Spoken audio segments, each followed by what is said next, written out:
Hola, ¿cómo están? Bienvenidos a este nuevo video de este canal, tu canal Cristian Toriasi de teología, teología bíblica, teología cristiana y teología arminiano-wesleyana. Estamos en este canal para poder profundizar acerca de la teología, la doctrina y la vida cristiana. Antes de comenzar este video, quiero desearles a todos mis suscriptores y amigos un feliz 2025 lleno de la presencia de nuestro Dios y que si aún no lo conoces, te animo hoy a través de este canal y otros canales que exponen la doctrina bíblica, la palabra de Dios y la experiencia con Jesucristo a que lo puedas conocer y puedas dejar que Él llene tu corazón y transforme tu vida. Bien, vamos a comenzar a exponer la doctrina de la oración. Sí, la práctica fundamental que todo cristiano tiene que tener para que su vida con Cristo sea una vida dinámica, sea una vida profunda, sea una vida de adoración, porque la oración es nuestro medio principal para comunicarnos con Dios, para presentar nuestra adoración, nuestras vidas como ofrenda ante Él y también recibir para recibir lo que Dios tiene para nosotros. Y recibir no es solo en el contexto de pedir y recibir, sino recibir de su presencia, recibir de su amor, recibir de su gracia cuando nos conectamos con el Señor. También la oración como la clave para el avivamiento, la oración como la clave para el mover en Cristo Jesús. Entonces, vamos a desarrollar la doctrina de la oración en el contexto bíblico y en el contexto de la teología cristiana. Si te gusta este video, te animo a que, si no lo hiciste, te suscribas y dejes un like si te gusta y lo compartas, por favor, para que otros, si a vos así te parece, puedan ser bendecidos con esta presentación. Bien, vamos a comenzar. La doctrina de la oración atraviesa toda la escritura. La doctrina de la oración atraviesa la historia de la Iglesia de Cristo a lo largo de los siglos, porque la oración es nuestro medio de comunicación con Dios, nuestro medio para poder conectarnos con nuestro Señor. Ahora, la oración tiene que ser entendida desde su contexto bíblico como doctrina, es decir, como enseñanza clave de la Iglesia de Cristo. Entonces, para que no nos desviemos con la oración a prácticas y a pensamientos que nos apartan de la fuente que es la revelación de la Escritura y la gran revelación que es Cristo Jesús, debemos entender fundamentalmente con qué se concatena la doctrina de la oración teológicamente para que nosotros podamos tener esa mirada amplia y profunda de esta enseñanza. Y podemos comenzar diciendo que la doctrina de la oración está concatenada con varias doctrinas fundamentales que conforman el material de la teología sistemática. Por ejemplo, la providencia de Dios, esa cualidad de Dios que tiene de cuidar la creación y relacionarse con ella de forma directa e indirecta. También la doctrina de la oración está concatenada con la doctrina de la Santísima Trinidad, porque las tres personas del único Dios que adoramos están involucradas en la oración y nosotros tenemos que tenerla en cuenta. La oración es también eh, o está, perdón, también vinculada con la soteriología bíblica, porque todo lo que tiene que ver con las obras de gracia que nuestro Dios hace por medio de Jesucristo y en el actuar del Espíritu Santo, el Dios el Padre hace, son respuesta a la oración de aquel que entra en ese estado de reconocimiento de su incapacidad y de su vacío de Dios. La oración brota del pecador, la oración brota del alma que está anhelante de el Dios vivo. La oración es la que nos une por primera vez con nuestro Dios por medio de Jesucristo. La doctrina de la oración está vinculada con la teología práctica, porque el desarrollo de la Iglesia de Cristo, de los ministerios, de los dones, etcétera, está vinculado con la oración. La evangelización, la misión está vinculada con la oración. El Señor Jesús le dijo a sus discípulos, orad al Señor de la mies para que el Señor envíe obreros a su mies. Por eso la oración está vinculada con la doctrina de la misión. Así que la oración o la doctrina de la oración, si lo hablamos eh, en forma teológica, vemos una vinculación grande con otras grandes doctrinas que nos devela la revelación y el devenir de la iglesia. Y principalmente tengamos en cuenta el devenir de la iglesia de Jesucristo, porque la oración es la práctica de la comunión con Dios en el Espíritu.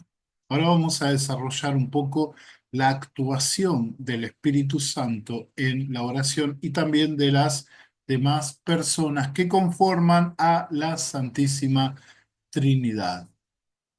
Bien,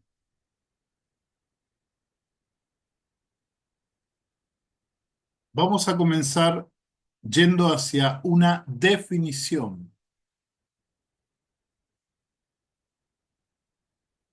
acerca de la oración. En primer lugar, la oración puede tomar por lo menos cuatro formas posibles, ¿sí? Cuatro formas posibles.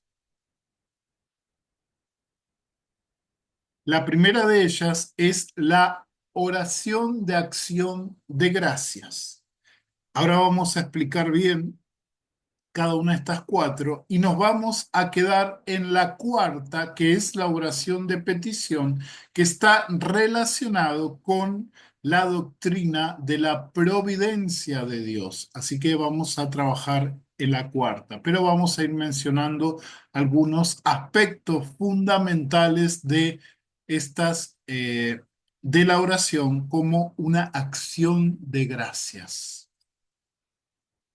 En segundo lugar, tenemos la forma de la oración como alabanza, como un reconocimiento de lo que hace nuestro Dios por nuestras vidas en la oración. En tercer lugar, y que engloba las dos anteriores, tenemos la forma de la oración en adoración, en reconocimiento de Dios por lo que es para nosotros.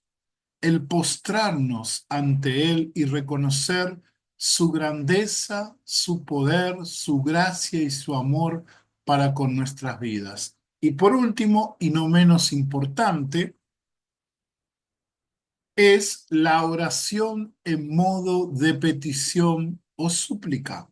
Y es la que vamos a ahondar porque es en esta forma en la que encontramos alguna dificultad para poder hacer una descripción teológica acertada en cuanto a la oración y eh, el ser ontológico de Dios. Bien, la oración de acción de gracias. Esta oración es la que muchos practicamos, ¿no? Y la que quizás dedicamos poco tiempo para tomarnos en serio en nuestra oración, agradecer con todo nuestro ser a Dios.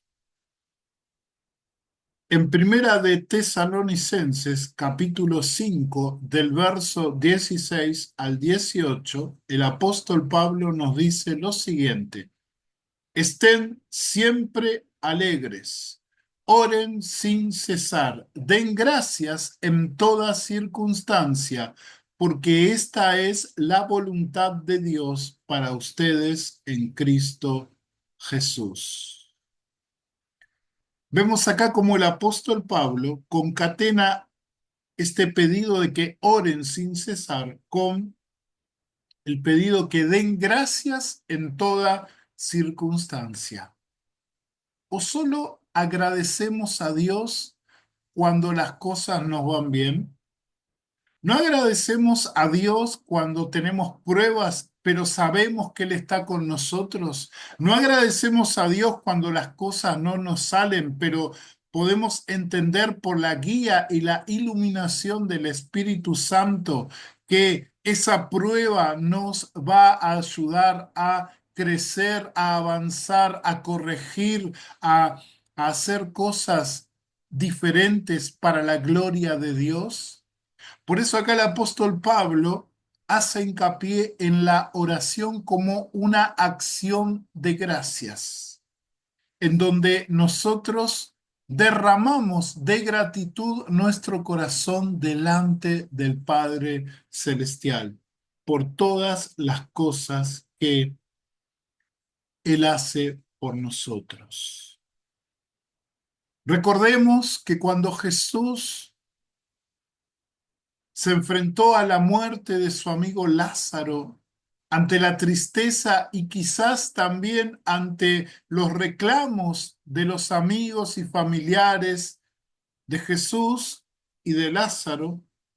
Lo primero que hizo el Señor Jesucristo fue agradecer al Padre Celestial, fue darle gracias al Padre, ¿no? Allí en Juan capítulo 11, verso 41, dice: Padre, gracias te doy por haberme oído. Tenemos esta actitud de gracias, de agradecimiento, de gratitud para con nuestro Dios.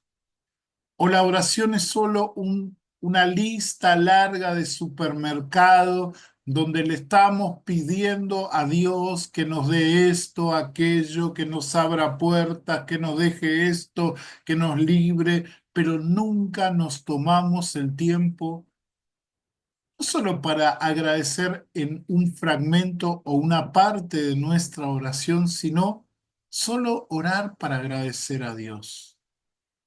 Solo orar para que se eleve como un perfume que agrada al Señor nuestra gratitud. No se sienten bien ustedes cuando alguien les agradece de corazón sin que ustedes se lo pidan, les agradece de corazón su actitud, sus palabras, sus acciones. ¿No nos sentimos bien? ¿Por qué no hacer sentir bien a nuestro Padre Celestial, que nos ha dado en Cristo vida eterna y esta vida se ha hecho patente por medio de su Santo Espíritu? ¿Por qué no agradecerle de esa manera a nuestro Dios? La segunda forma es la forma de la alabanza, la oración como una sincera alabanza a Dios. Cuando nosotros oramos, nos tomamos el tiempo para reconocer las obras de Dios, ya sean las obras generales de Dios, ¿no? Como la creación, como el cuidado hacia nosotros, que ahí entra el tema de la providencia de Dios, el cuidado, el amor, el andar de Dios con nosotros, como también la alabanza por obras específicas que el Señor hace en nuestras vidas. Cuando el Señor Jesús se regocijó delante de su Padre y la gente que lo escuchaba, Él dijo literalmente: Te alabo, oh Padre, porque estas cosas que estaban escondidas para los sabios, se las has revelado a los niños. Sí, Padre, porque esto te agradó. Eso dijo el Señor Jesucristo en medio de su oración, de su diálogo con el Señor. ¿Vos lo alabás al Señor de esa manera?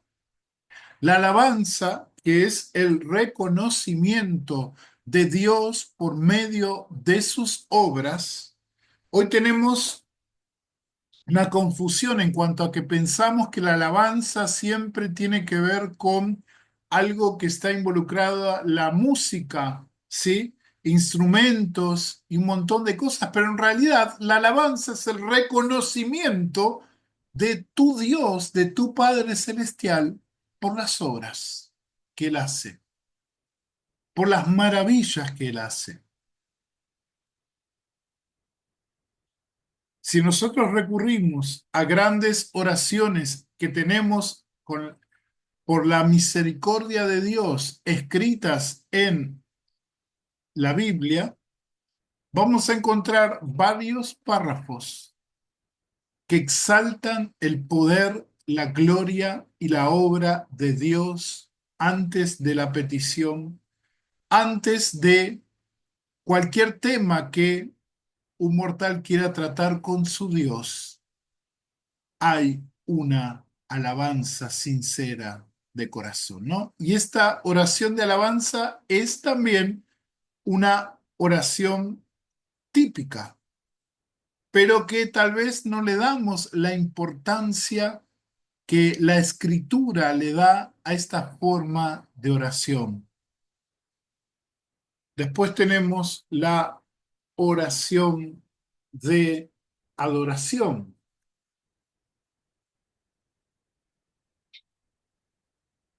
En todas nuestras oraciones tiene que haber un tiempo de adoración a Dios. Tenemos que comenzar adorando y glorificando al Dios que nos ama y que nos ha redimido en Cristo Jesús. Muchos les cuesta hacer este tipo de oración, aunque es común, pero cuesta, porque implica quizás no ponernos a nosotros, porque lamentablemente cuando oramos siempre estamos nosotros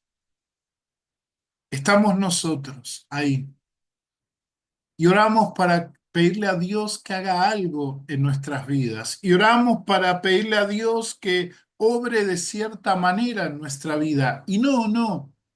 Dios debe ser adorado también en la oración.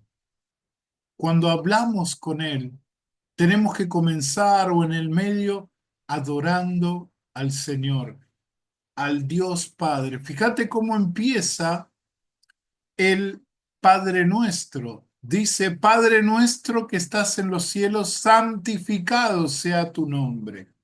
Allí en esas dos oraciones tenemos un acto de adoración, reconocer que Dios, el Padre, es el Dios del cielo, de los cielos, de la creación. Él es el creador, Él es la fuente de toda la vida. Eso es razón más que suficiente para adorar y bendecir el nombre de nuestro Padre Celestial. Después dice santificado, es decir, que en nuestra vida, el nombre del Señor sea apartado, sea adorado, sea reconocido. ¿Tenemos este vínculo de oración con Dios, con la adoración, en nuestra oración a Dios? ¿O solo, como dice Santiago, pedimos y pedimos mal?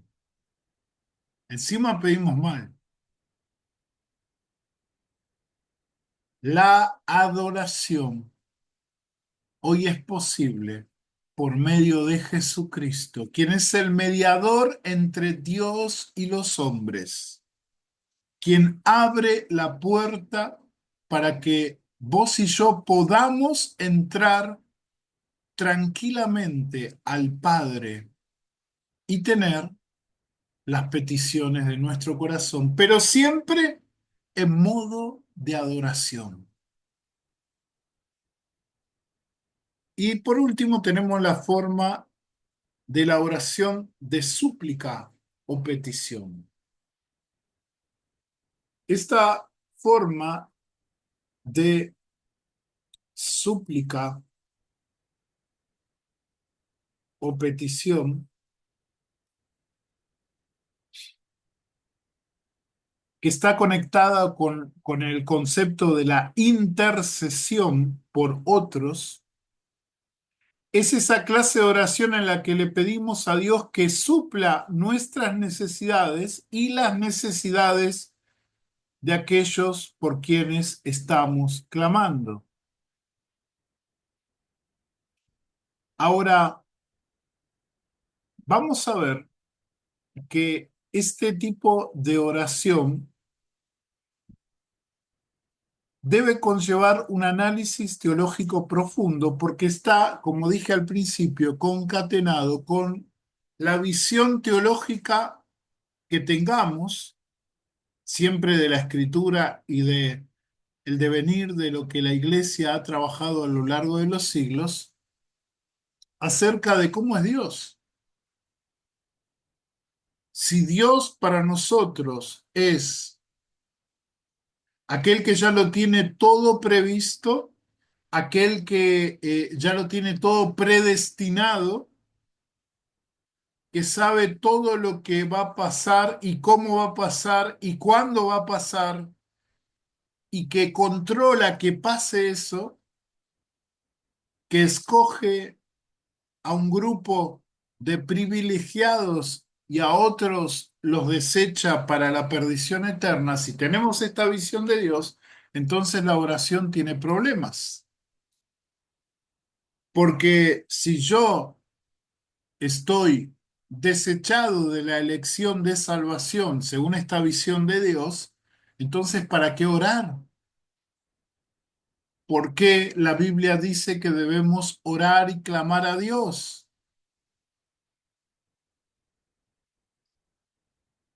Ahora, si tengo una visión de un Dios que gobierna por medio de su influencia todopoderosa y controla por medio de su amor que lo llena todo, pero que permite que las manifestaciones del libre albedrío sean posibles. en las criaturas morales como nosotros y los ángeles, entonces mi visión en cuanto a la oración va a ser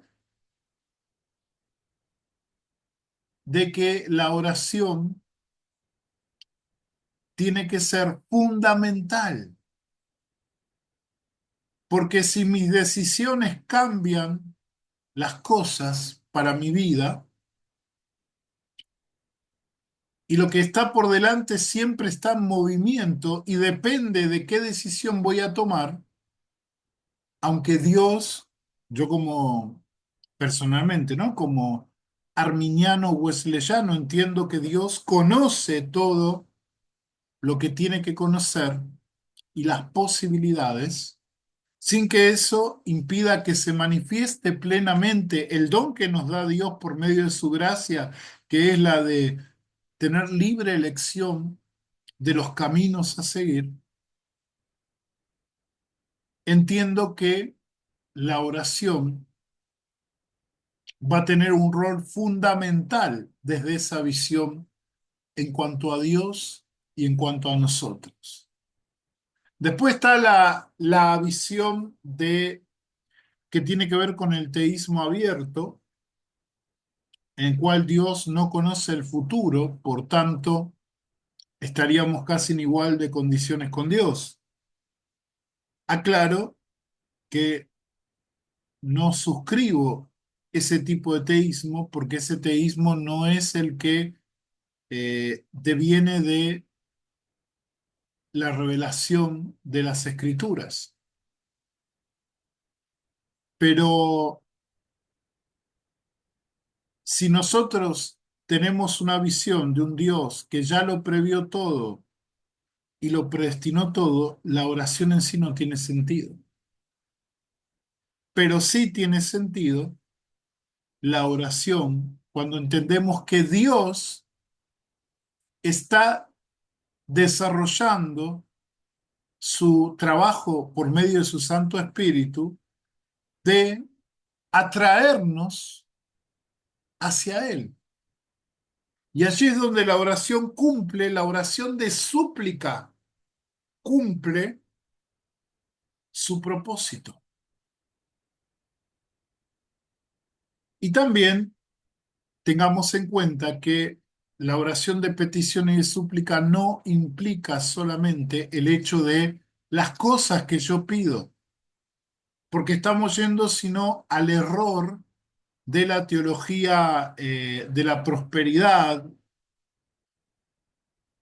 de la teología de la fe, de posibilidades, que ven a la oración como algo que obliga a Dios, que lo sujeta a Dios a nosotros. Por mi fe, orando con fe, yo voy a hacer que Dios haga esto o aquello. Y no, no es así. Porque Dios es soberano y libre. Si nosotros somos libres por medio de la obra de Dios,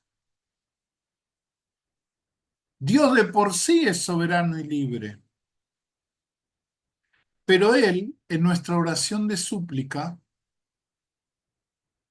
tal como lo devela el texto que mencioné de Santiago 4:3 creo que dice que ustedes no piden y cuando piden, piden mal para gastar en vuestros deleites. Eso nos muestra que la oración de petición siempre tiene que estar vinculada con la voluntad de Dios. Y una de las cosas que es clara la palabra es que la voluntad de Dios para el creyente es la santificación. Por eso muchas veces pedimos conforme a la carne y no obtenemos respuestas.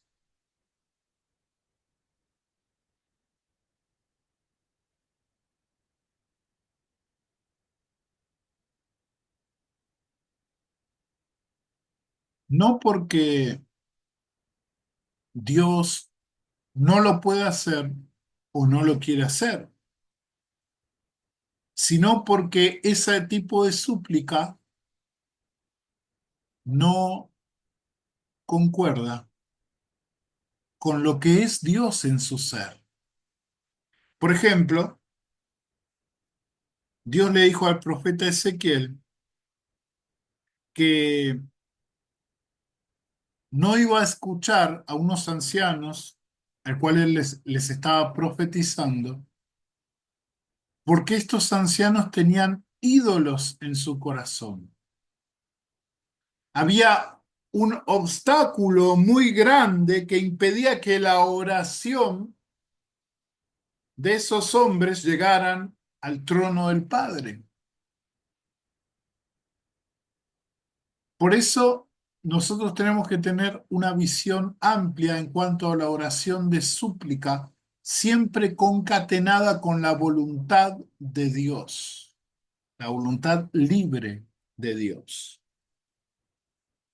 Bien, entonces, a partir de esto podemos definir teológicamente a la oración como esa reacción natural de alguien que experimenta profundamente su sentido de dependencia de Dios y que tiene una correcta definición de su propia finitud.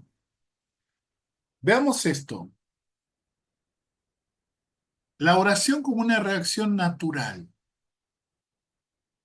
Cuando vos te relacionás con alguien por medio del amor, ya sean padres, esposos y todo vínculo de amor aprobado por la Escritura,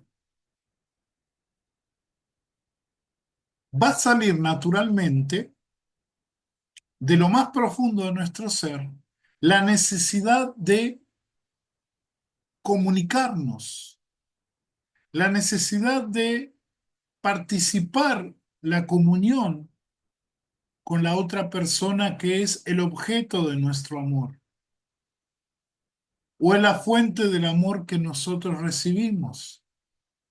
Sale naturalmente el deseo de hablar con la otra persona, de pedirle, el deseo de conocerle, el deseo de halagarle, el deseo de interconectarnos con esa persona que amamos. Así es con Dios. Él nos da de su amor nos llena, su amor nos transforma, su amor nos sana y nosotros, como respuesta, queremos estar en permanente comunión con Él. Nosotros como respuesta queremos constantemente hablar con Él. Y cuando vos perdés esas ganas de hablar con Él, es porque se está perdiendo la comunión. Es porque hay otras cosas, como esos ídolos que, eh, que obstaculizan o obstaculizaban la oración de esos hombres en el tiempo de Ezequiel. Y que tiene una correcta definición de su propia finitud. Alguien que ora pidiendo a Dios, alguien que ora buscando de Dios, reconoce que es finito, alguien que es soberbio no va a poder nunca reconocer su finitud. Por eso la oración es esa reacción natural de esa experiencia de nuestro sentido de dependencia de Dios. Como describe el salmista, el deseo de Dios como el deseo del siervo por las corrientes de las aguas. Así clama mi alma, dice el salmista, por ti, oh Jehová. Ese deseo viene de esa obra que Dios ha hecho. Aquel que todavía no conoce con esta profundidad, que no tiene este conocimiento pleno de Dios, experimental con Dios, no le van a hacer hablarle a Dios. Muchas cosas van a impedir que se dé la comunicación con Dios. Pero cuando vos reconoces tu finitud y tu necesidad suprema de que Él esté con vos siempre, entonces se va a dar la oración. Entonces se va a dar la unión entre la tierra y el cielo, entre tu corazón y el corazón de Dios, por medio de Jesucristo, en el Espíritu, en el contexto de la oración, de nuestro hablar con Él, inclusive en el contexto de las peticiones.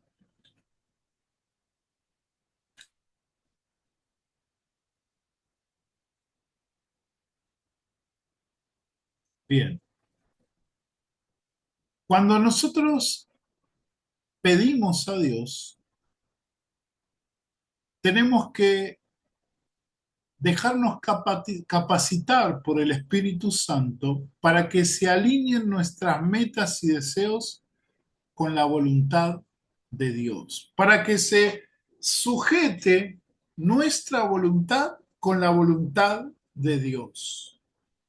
Porque si la oración de petición, que es la que más problemática teológicamente, solo es imponer mi voluntad sobre la voluntad del Padre, entonces tenemos un problema.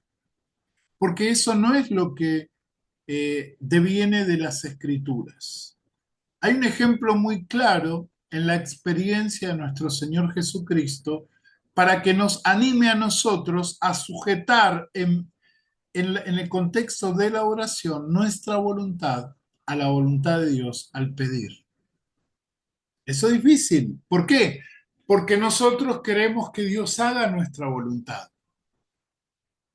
Muchos lo pueden negar, pero cuando oramos pidiéndole algo a Dios, lo natural es que la voluntad de Dios no se haga, sino se haga nuestra voluntad. Por eso nos enojamos cuando no pasa eso, como le pasó, por ejemplo, a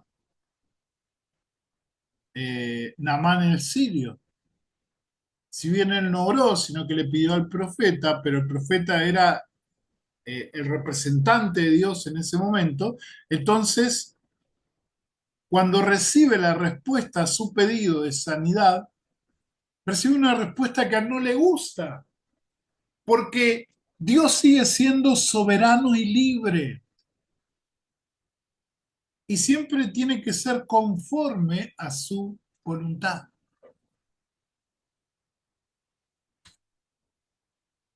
Dice Mateo 26:39 en la versión BTX, que es mi versión favorita, dice, Padre mío, esto dice el Señor Jesús, Padre mío, si es posible, pase de mí esta copa. Ese es el pedido, esa es la voluntad del que estaba pidiendo. En este caso, nuestro Señor Jesucristo en el contexto de pedir que la copa del sufrimiento, el trago amargo del sufrimiento, la vejación que iba a venir, incluso el hecho de cargar el pecado, se ha pasado.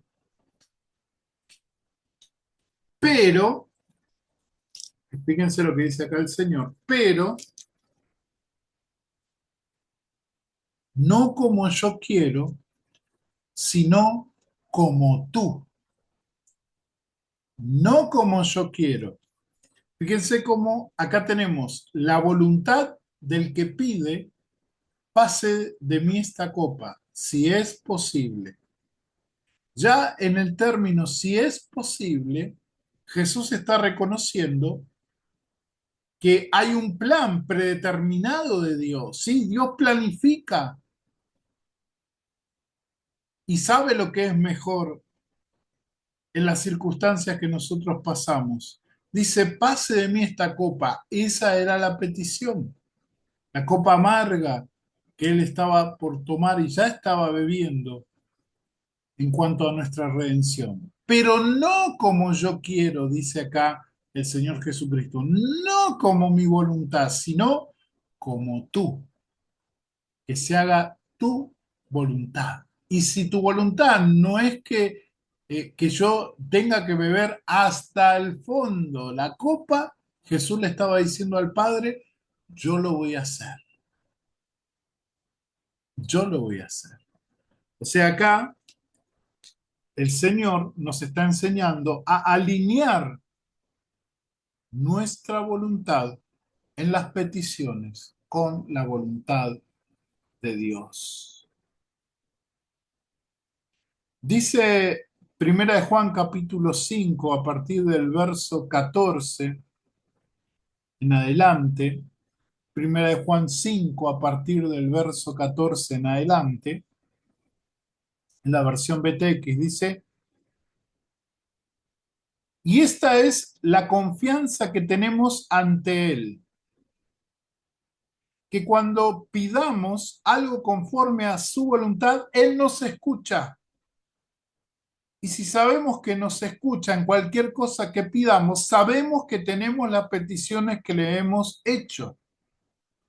Fíjense que acá el autor, Juan, dice, no dice que la petición va a venir por el solo hecho de pedir, sino que si pedimos conforme a su voluntad, y esa es la clave, alinear nuestra voluntad con la voluntad de Dios. Es un ejercicio que cada cristiano tiene que hacer para poder caminar de forma íntegra en la vida con Dios. Hacer la voluntad de Dios. Y eso es muy difícil porque por naturaleza nosotros queremos hacer nuestra voluntad. Por eso acá la oración también está unida a la doctrina soteriológica de la santificación. Nosotros tenemos que consagrar nuestra vida y entregar completamente nuestro ser a Él, para que cada cosa que vivamos y experimentemos sea lo que Pablo dijo: ya no vivo yo, mas vive Cristo en mí, y lo que vivo en mi carne lo vivo en la fe del Hijo de Dios, el cual me amó y dio su vida por mí. Vivo conforme a su voluntad, para hacer su voluntad. Y si pedimos conforme a su voluntad, Él nos oye. Él escuchó a Jesús, el Padre escuchó al Hijo. Dice Lucas que envió un ángel para fortalecer, conforme a su voluntad. No le pasó la copa, no le evitó beber la copa, pero sí lo fortaleció. Respondió su petición conforme a su voluntad. Ese es un principio teológico clave para entender la oración de petición. Y esto no describe a un Dios, vamos a decirlo sin que nadie se ofenda, pero para ponerle un, un título, al Dios calvinista. ¿Se va a hacer solo la voluntad de Dios? Sí, se va a hacer la voluntad de Dios, pero Dios permite que el libre albedrío humano se manifieste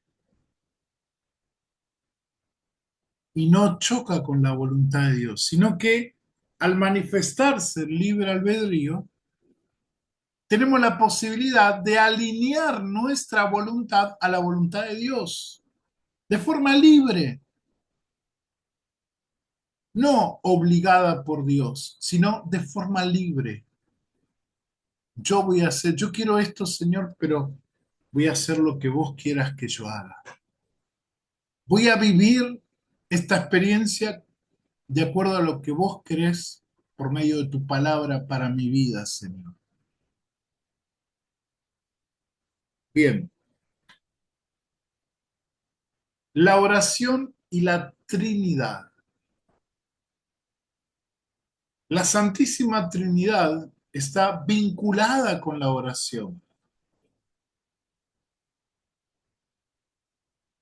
Nosotros, como cristianos ortodoxos, es decir, que ortodoxos en el sentido que nos sujetamos a la fe ortodoxa de los primeros siglos, y bueno, yo pertenezco a una iglesia cristiana evangélica, protestante, por ende me sujeto a las bases del protestantismo, también me sujeto a las bases wesleyanas, porque pertenezco a una iglesia que viene del movimiento wesleyano, el movimiento de santidad, las bases del movimiento de santidad, que no se alejan de la base cristiana ortodoxa, y por lo tanto entiendo que la Trinidad participa en el acto de la oración. Ahora, acá surgen algunas cosas que, es importante, que son importantes para remarcar. Primero, hay una confusión teológica en cuanto a la oración. Hoy hay personas, pastores, predicadores, grupos que enseñan que no solo hay que orar al Padre, sino que hay que orar al Espíritu Santo. Bueno, esa es una enseñanza no bíblica. Esa es una enseñanza que no está coaligada con el desarrollo teológico de la Iglesia de Cristo basado en la Escritura a lo largo de los siglos. No le podemos orar al Espíritu Santo.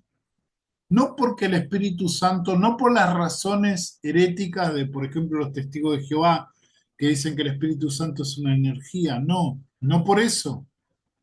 No le oramos al Espíritu Santo porque la Trinidad que conforma al único Dios tiene tres personas y en ella la preeminencia es del Padre, no porque por capricho, no, porque la misma Escritura lo revela.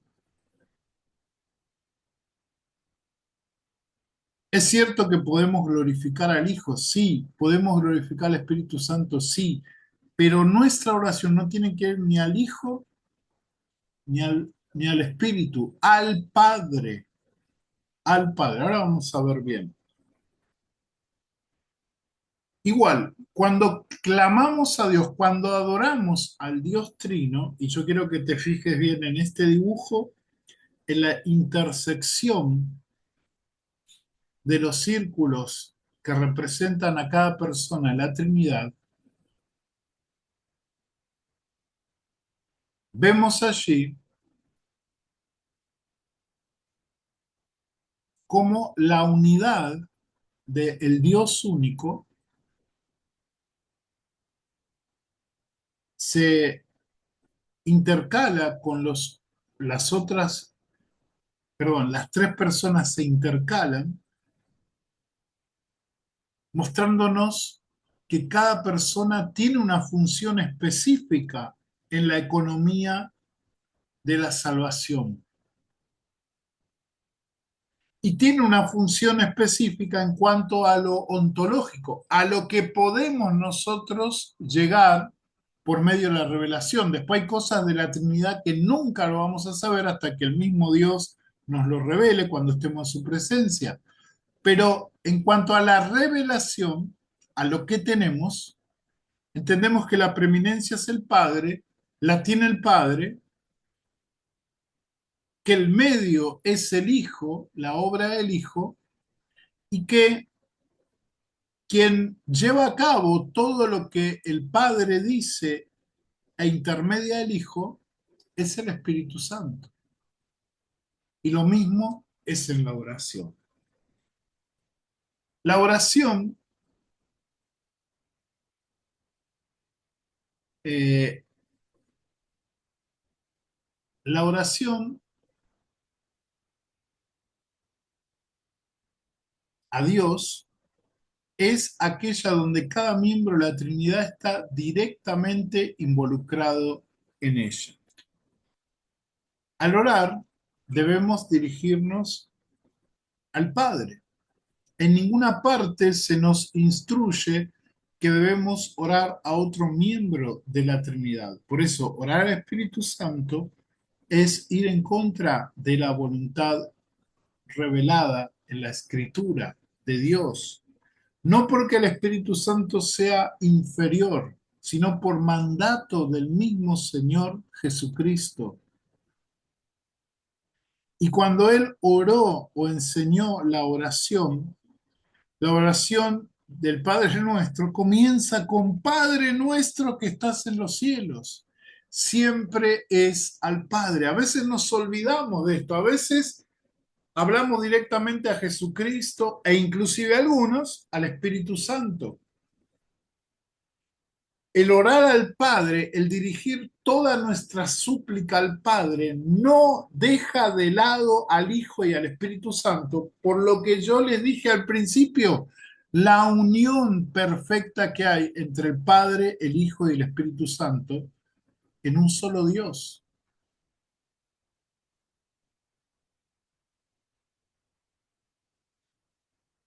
Esto es así porque, dice Santiago 1.17, la versión BTX, toda buena dádiva y todo don perfecto desciende de lo alto, del Padre de las luces, en el cual no hay cambio ni sombra de variación. Es decir, que toda buena dádiva, es decir, todo lo bueno que Dios tiene, todo regalo perfecto, toda bendición espiritual, toda riqueza espiritual, desciende de lo alto del Padre, directamente del Padre.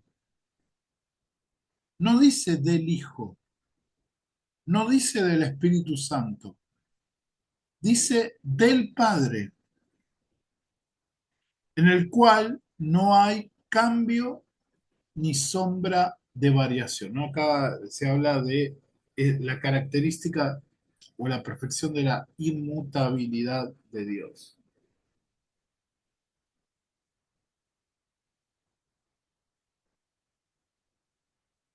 Jesús enseñó lo siguiente: todos lo que pidan al Padre en mi nombre, yo os lo daré. Fíjense que acá, en esta enseñanza, que está en Juan 14, no puse la cita porque es bastante conocida, 14, 15, por ahí está, dice que hay que pedirle al Padre en el nombre de Él, del Hijo.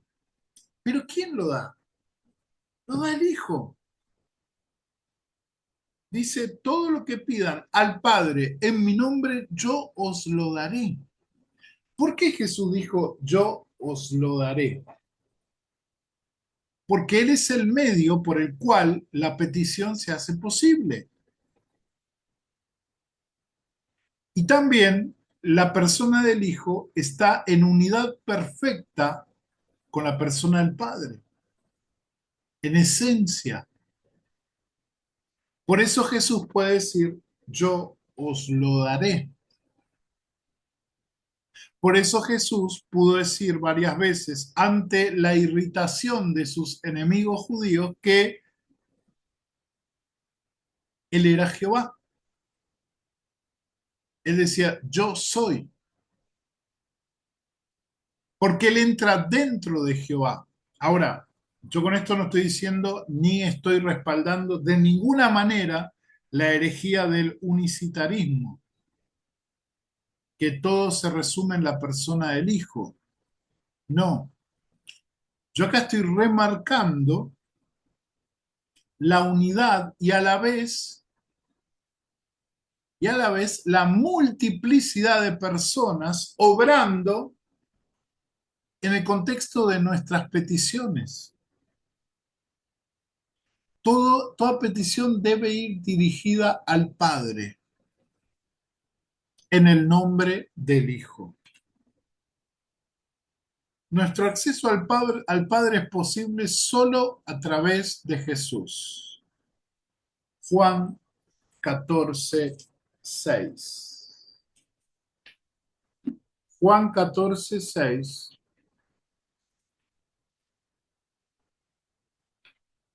Juan 14:6 dice así.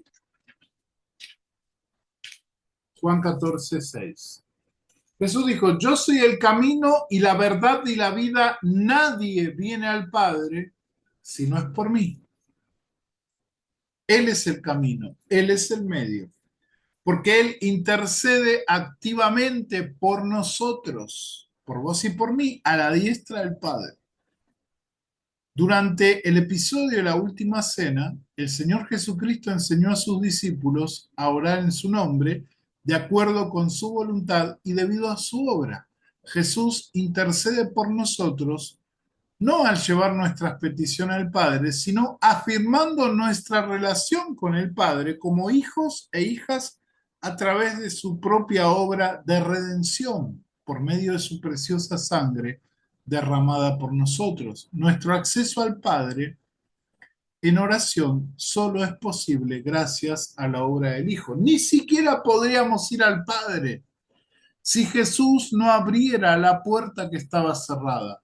Por eso el autor de los Hebreos puede decir libremente que por medio de Jesucristo tenemos acceso libre al Padre. El Espíritu Santo en la oración. El Espíritu Santo tiene su lugar en la oración. No es aquel que recibe la oración. Tal vez me escuche alguna persona que tiene el hábito de orar al Espíritu Santo. Bueno, no debemos hacer eso, debemos orar al Padre. Sí podemos glorificar al Espíritu, sí podemos agradecer al Espíritu Santo, pero nuestra oración debe ser siempre al Padre. La función del Espíritu Santo en la oración es guiarnos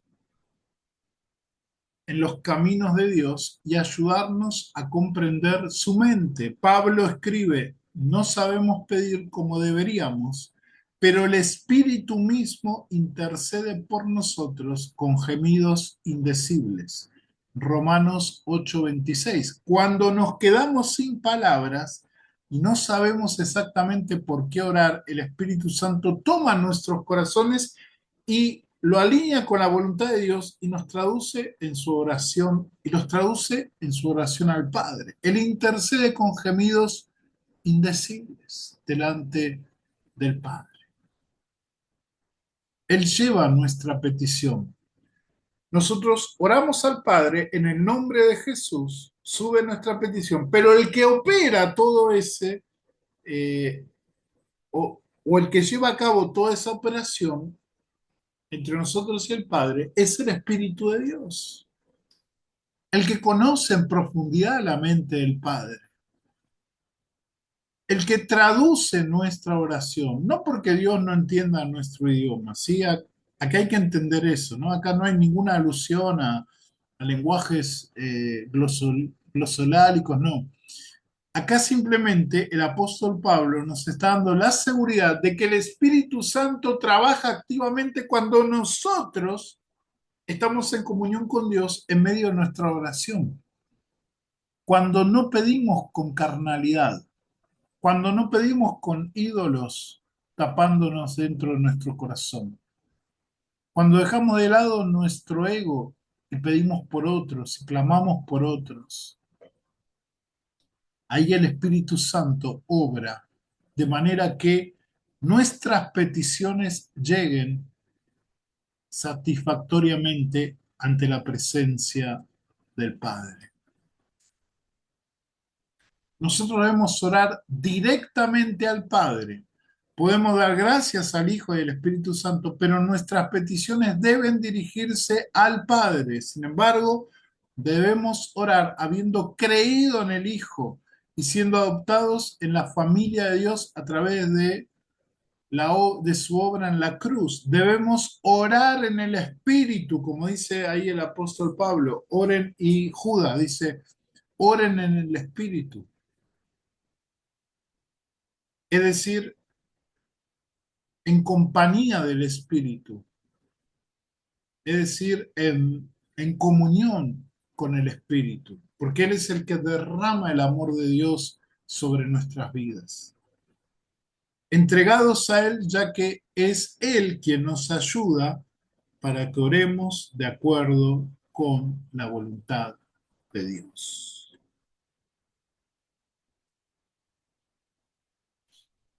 La oración es el medio glorioso que tenemos para tocar el corazón de Dios, para afianzar más nuestra relación de comunión con Él por medio de Jesucristo en el Espíritu y acercarnos sin ningún problema al Padre Celestial.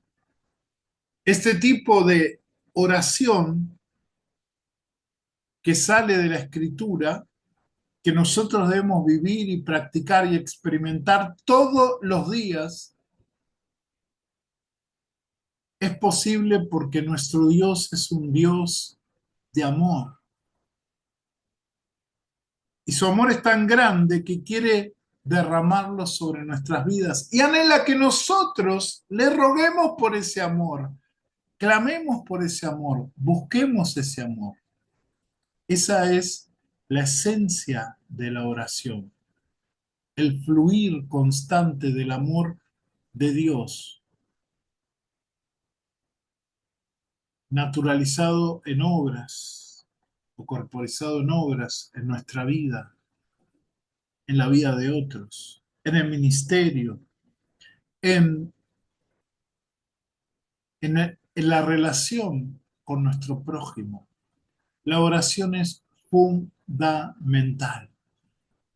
Hay mucho más que quisiera tratar de la oración, pero quise hacer este video eh, para que sea pie para que podamos tratar más adelante otros temas relacionados como eh, la ontología de Dios, el tema de la providencia, la visión arminiana versus la versión eh, del teísmo abierto y otros temas más que están vinculados con la oración, la teología práctica, la práctica y la vivencia de la oración. Así que gracias por llegar a esta parte del video. Gracias también a aquellos que me han acompañado el año pasado y les pido que me sigan acompañando mientras seguimos desarrollando eh, lo, lo profundo y lo interesante de la teología cristiana, de la teología bíblica y especialmente lo que quiero compartir yo, la teología arminiano-wesleyana. Dios le bendiga en gran manera, que comiencen el 2025 llenos de la presencia de Dios, guiados por Él siempre, caminando en el Espíritu y que estemos siempre orando sin cesar, como dice el apóstol Pablo, clamando a Dios sin dejar de hacerlo, en toda circunstancia, en todo momento. Dios le bendiga, gracias por ver este video, compartilo, deja un like y deja tus comentarios, lo que vos desees, con respeto y amor. Dios te bendiga, nos vemos en el próximo video.